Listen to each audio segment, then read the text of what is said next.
A very good morning, students. In my previous lecture, I have explained you Geography 4 chapter Agriculture for class 6, and now today I will continue the same chapter. So before starting the chapter, I am giving you some revision of my previous lecture. So in my previous lecture, I have explained you food crops like rice and wheat. So today my topic are cash crops.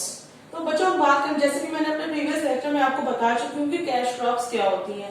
तो cash crops यानी नकदी फसलें, cash crops are those crops which are not grown as food crops but which are grown for profit but which are grown for sale purpose to earn profit. तो ये जो cash crops होती हैं ये क्यों ग्रो की जाती है? सेल पर्पस के लिए, टू अर्न प्रॉफिट, प्रॉफिट को कमाने के लिए। तो अब हम बात करते हैं कि सबसे पहले कैश क्रॉप की बात करते हैं कॉटन यानी कपास। तो cotton is a rabi as well as kharif crop. तो कॉटन हमारी क्या है बच्चों? Rabi as well as kharif crop, मतलब ये रबी की भी फसल है और खरीफ की भी फसल है। It is one of the most important fibre crops. तो ये हमारी क्या है?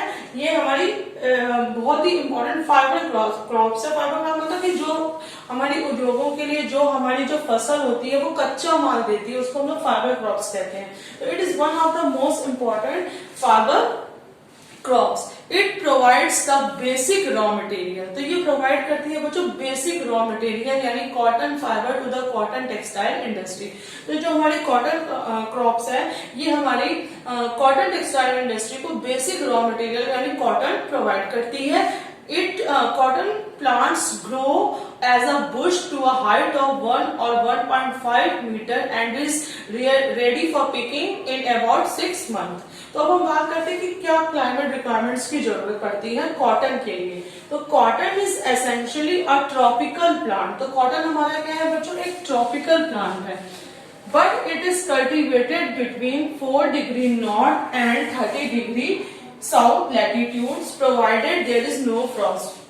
तो कॉटन हमारा एक तरह का क्या हो गया? ट्रॉपिकल प्लांट है जो कि हमारा 40 डिग्री नॉर्थ और 30 डिग्री साउथ लैटिट्यूड में ये ग्रो करता है। अब बात करते हैं कि इसके लिए क्या टेम्परेचर और कितने रेनफॉल की जरूरत पड़ती है।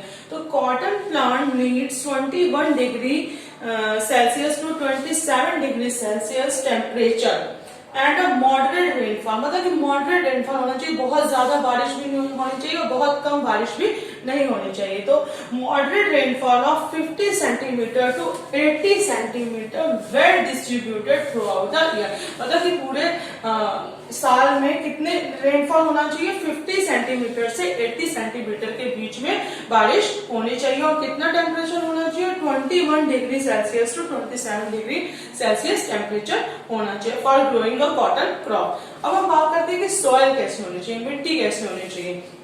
तो cotton is grown on various types of soil but it is best grown in deep black soil. लेकिन सबसे ज्यादा ये कहाँ अच्छे से ग्रो करती है? डीप ब्लैक सॉइल, काली मिट्टी के क्षेत्रों में ये ग्रो करती है, जिसको कि हम लोग रैगर भी बोलते हैं, रैगर सॉइल भी बोलते हैं।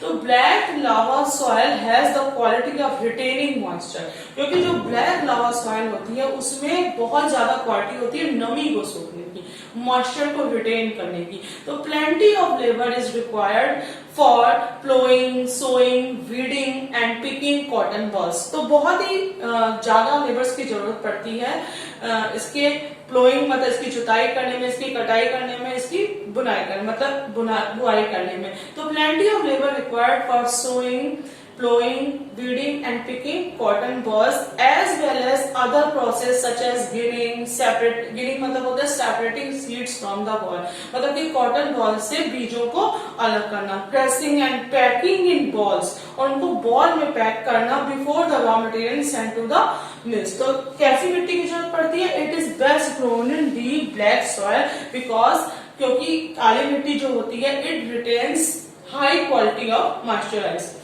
नेक्स्ट हम बात करते हैं रीजन्स ऑफ प्रोडक्शन, इसके कौन से क्षेत्र हैं इसके प्रोडक्शन के। तो the USA, China, Russia, India and Egypt are the largest producer of cotton. इसके अलावा Mexico, Brazil, Pakistan, Uganda, Sudan, Argentina are the other producers. Egypt produces the best quality of long stapled cotton in the world. तो Egypt जो है हमारा वो best quality का cotton produce करता है वर्ल्ड में। In India Punjab, Maharashtra, Gujarat and Haryana are the largest producer of cotton. तो भारत में हमारे कॉटन के लार्जेस्ट प्रोड्यूसर कौन से हैं बच्चों? गुजरात, हरियाणा, पंजाब और राजस्थान, महाराष्ट्र। इन पेनिनसुलर इंडिया में हमारे प्रायद्वीपीय भारत में हमारे कौन से देश हैं, कौन से राज्य हैं जो कॉटन प्रोड्यूस करते हैं? Tamil Nadu, Karnataka, Andhra Pradesh and Telangana are the major producer of cotton. तो आपको क्लियर हो गया कि कॉटन हमारी कैसी क्रॉप होती है? Rabi as well as kharif crop. It is one of the most important fibre crop. तो क्लाइमेट रिक्वायरमेंट्स क्या है? It require 40 degree north and 30 degree south latitudes provided there is no frost, and it also requires 21 degrees Celsius to 27 degrees Celsius temperature and a moderate rainfall of 50 centimeter to 80 centimeter. Soil, it is best grown in deep black soil. And now region of production में USA, China, Russia, India and Egypt are the largest producer of the cotton.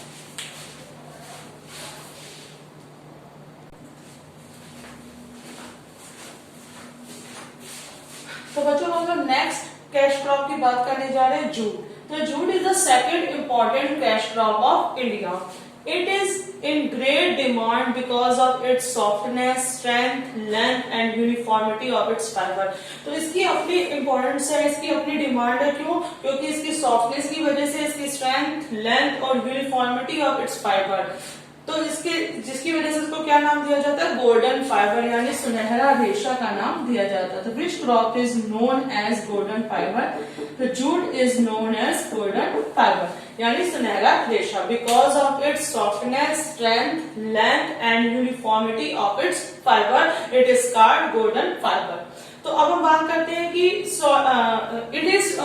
Is use for making bags, ropes, carpets, clothes. तो इसका use किसमें किया जाता है? इसका use हमारा किया जाता है बैग बनाने में, गनी बैग बनाने में, रोप्स को बनाने में, कारपेट्स बनाने में और क्लॉथ्स बनाने में इसका यूज किया जाता है। तो it was earlier use for storing grains. तो पहले इसका यूज किसमें किया जाता था? ग्रेन को स्टोर करने में। तो जिसकी वजह से इसको कहा जाता था it is also called brown paper bag. तो इसको क्या कहते हैं? ब्राउन पेपर बैग भी बोला जाता है because in earlier it was storing it is used for storing grains.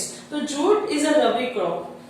Its seeds are grown in March and April and the plant mature in 6 months. तो जैसा कि आप जानते हैं कि जूट हमारी क्या है? रबी क्रॉप है। इसके बीजों को मार्च और अप्रैल में बोया जाता है और इसके प्लांट मैच्योर कब होते हैं? 6 मंथ में मैच्योर हो जाते हैं। The plant is pulled by hand. तो प्लांट को कैसे किया जाता है? हाथों के द्वारा बोया जाता है। Tied in bundles and left in stagnant water for rotting for 2 or 3 months. So this process is called microbiological process. तो प्लांट को क्या किया जाता है? हाथों के द्वारा ही उनको होल्ड किया जाता है और बंडल में टाइट किया जाता है और छोड़ दिया जाता है वाटर में फॉर रेटिंग 2 or 3 मंथ, मतलब 2 या 3 हफ्तों के लिए उसको पानी में छोड़ दिया जाता है। तो इस प्रोसेस को हम लोग क्या कहते हैं? माइक्रोबायोलॉजिकल प्रोसेस कहते हैं। तो अब हम बात करते हैं कि कौन से क्लाइमेट रिक्वायरमेंट्स की जरूरत पड़ती है। सबसे पहले हम बात करते हैं कि टेम्परेचर। जैसा कि आप जानते हैं कि jute plant is a tropical plant. तो जूट प्लांट भी हमारा क्या है? ट्रॉपिकल प्लांट है एंड रिक्वायर्स हाई टेम्परेचर। तो उसको हाई टेम्परेचर की जरूरत पड़ती है 24 degree Celsius to 35 degree Celsius. अब हम बात करते हैं कि रेनफॉल।